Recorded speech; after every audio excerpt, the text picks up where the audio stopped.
Have you ever had that coworker who's always late? And because of that, you always end up overloaded, covering the work they should be doing? Imagine this situation. That same coworker is late again for a meeting and says he was stuck in traffic. But you've heard this story many times before. You start to suspect he's just repeating a well-worn excuse so that you'll keep picking up the slack.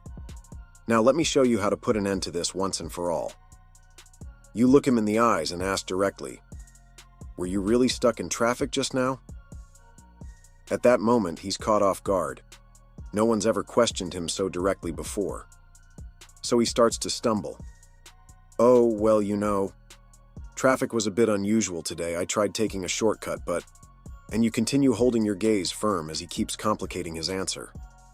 Instead of giving a clear response, he starts offering vague replies, trying to dodge the question, which is typical of someone trying to maintain a lie. Pay attention to those broad, unclear answers, or even his body language. When someone's lying, it's common for them to frequently break eye contact because the question is making them uncomfortable. Direct questions are like arrows on a battlefield.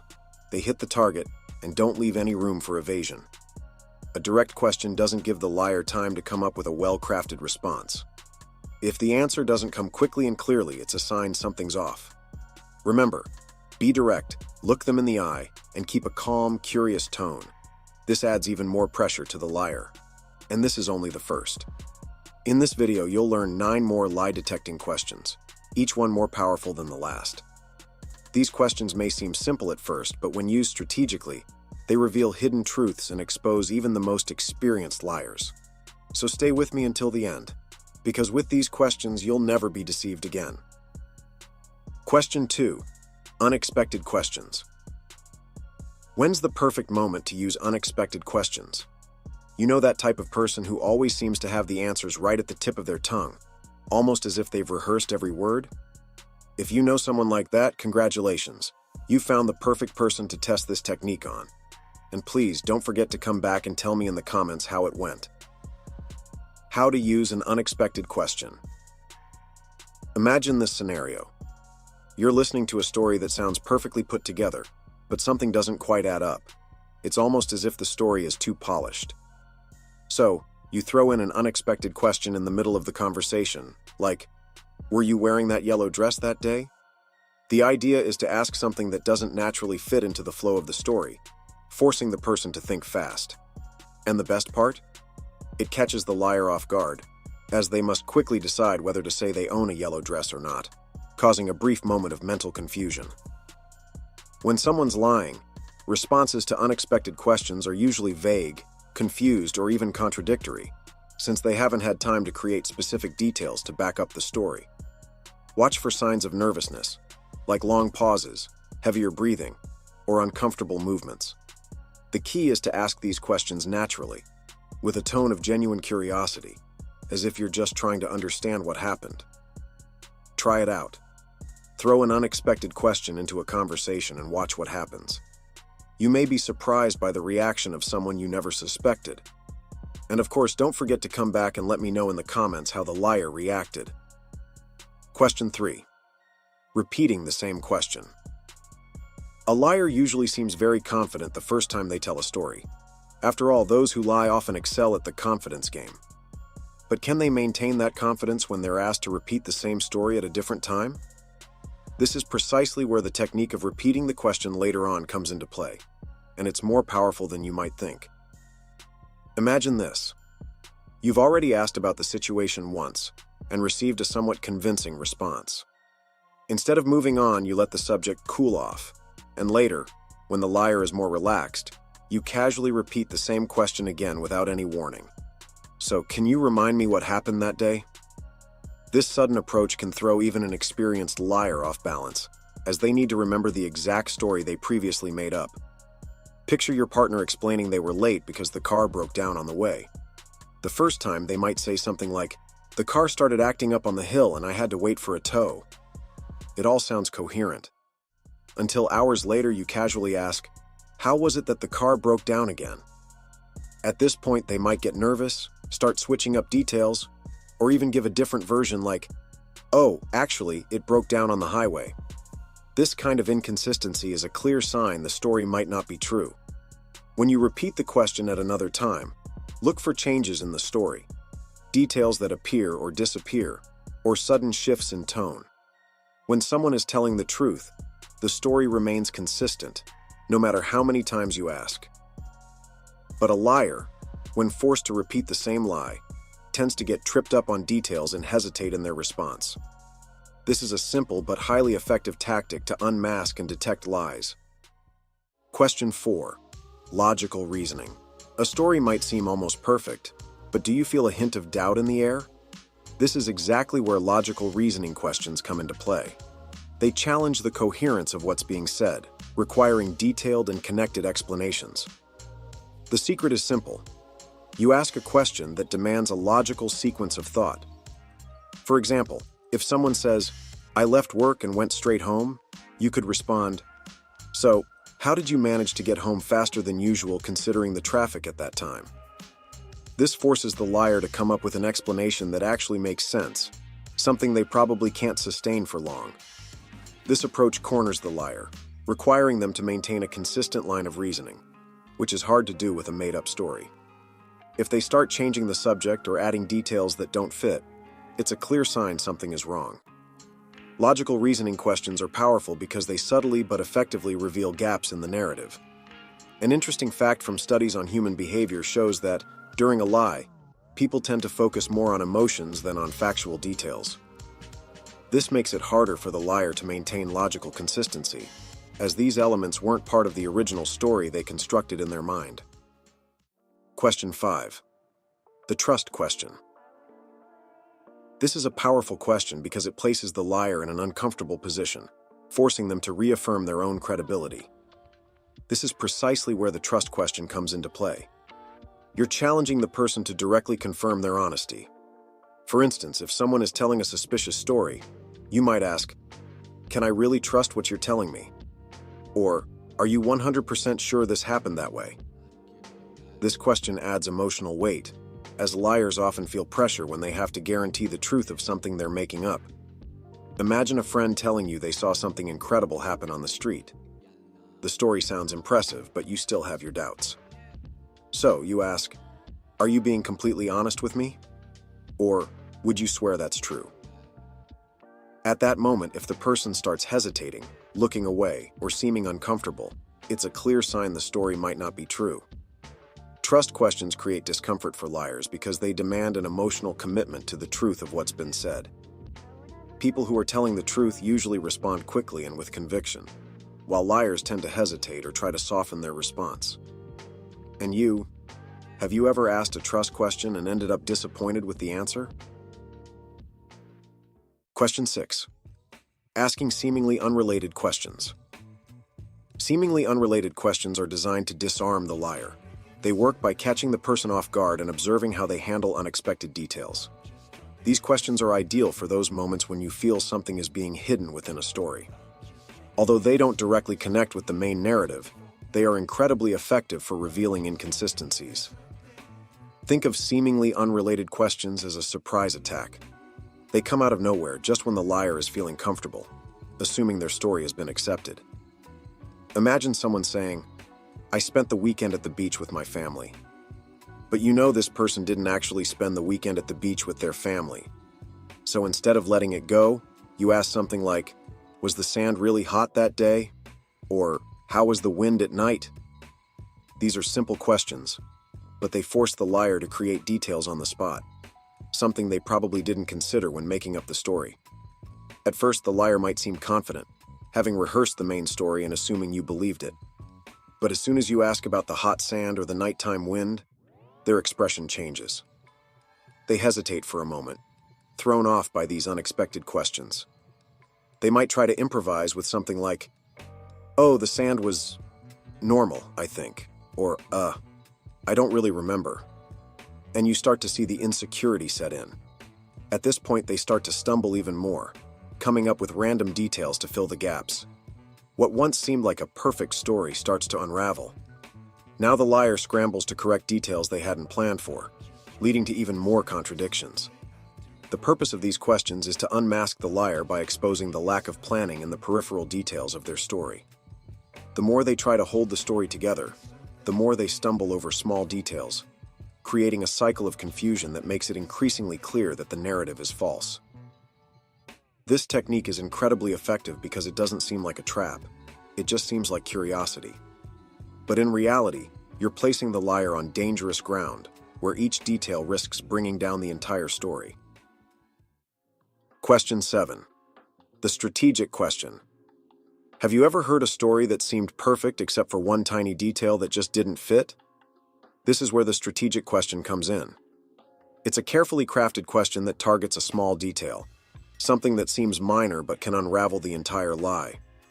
The strategic question may seem simple, but it has a clear purpose: to reveal the truth.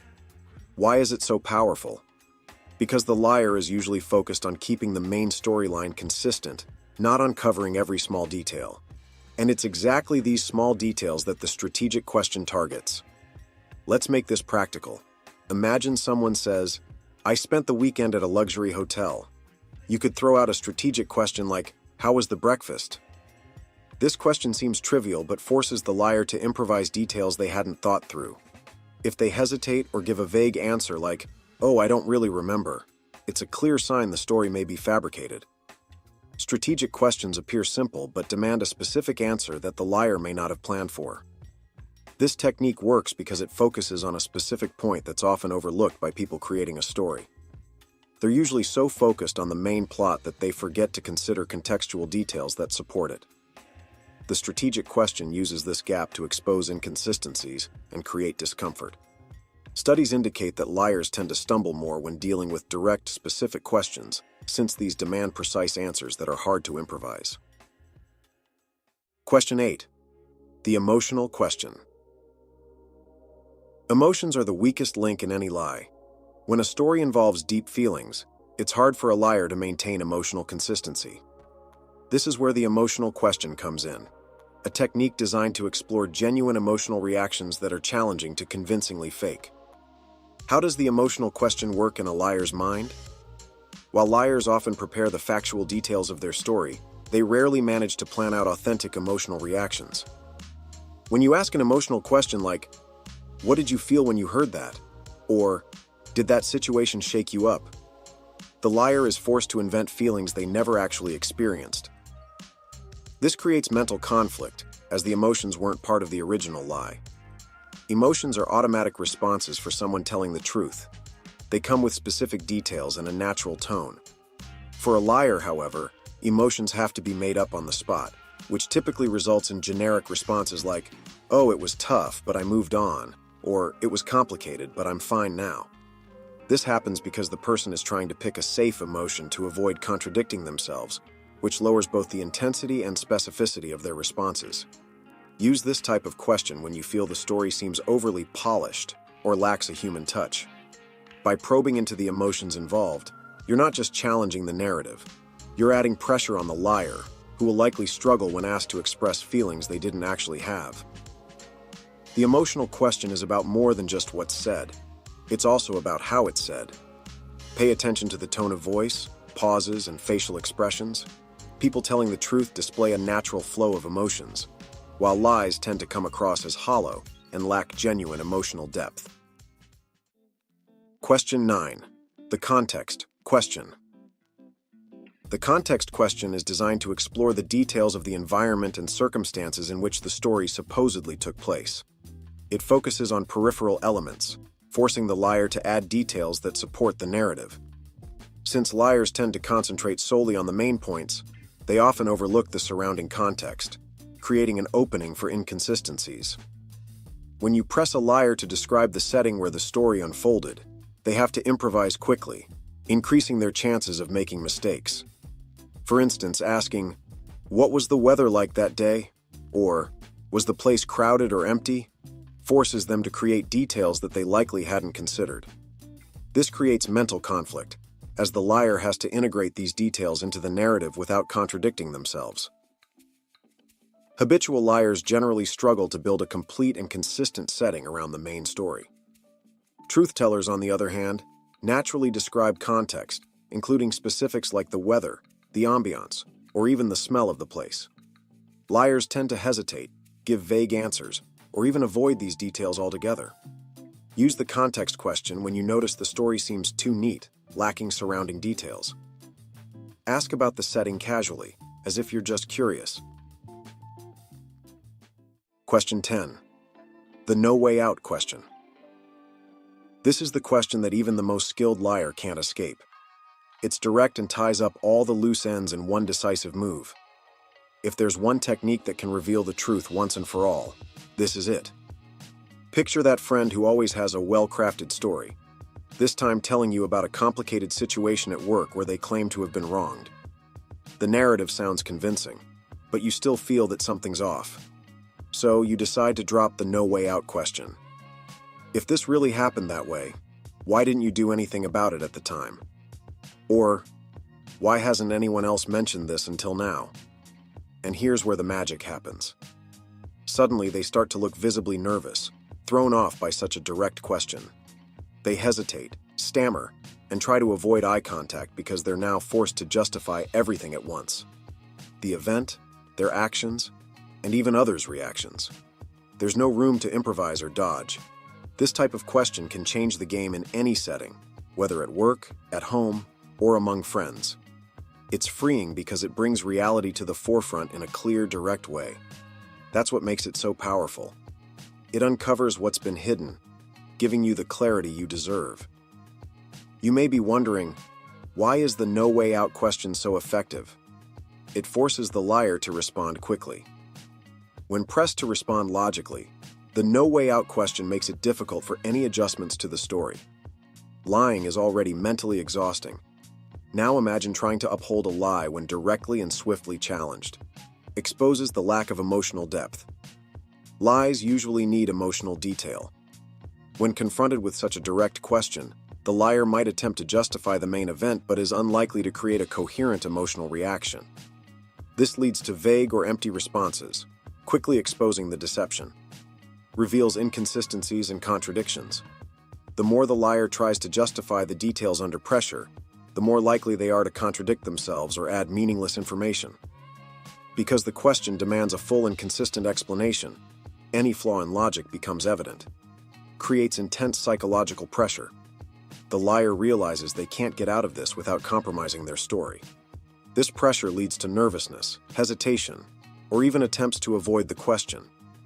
When that happens, it's a clear sign the story is falling apart and they've lost control. Apply the no way out question, and you'll see lies crumble completely. I bet you'll be surprised by people you never expected. Now that you know the 10 foolproof questions to detect lies, you're much more prepared to handle any situation with confidence. Each of these techniques is a powerful tool to uncover lies in a practical and straightforward way, whether at work, at home, or anywhere else. Remember, liars are often skilled at creating stories that seem convincing, but, as we've seen, they crumble when faced with the right questions. From the direct question, which pushes the liar to give a clear answer, to the no way out question that can dismantle even the most elaborate lies, all of these approaches highlight one essential truth. It's much easier to sustain honesty than a lie. After all, lying requires significant mental effort, and the lack of consistency often becomes clear when you apply these techniques. Try using these questions in real-life situations and watch how surprising the results can be. There's a sense of freedom in exposing a lie, and these techniques put you in control without the need to be confrontational. Be curious, ask the right questions, and carefully observe reactions. Lies often fall apart when confronted with logic and emotion in such a direct manner. And don't forget, practice.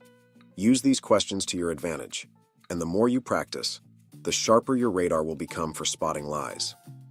So, tell me, have you ever dealt with a skilled liar? Share your story in the comments. I'd love to know which question or technique you used. If you enjoyed this video, don't forget to like, subscribe, and hit the notification bell. Thanks for watching, and see you in the next video.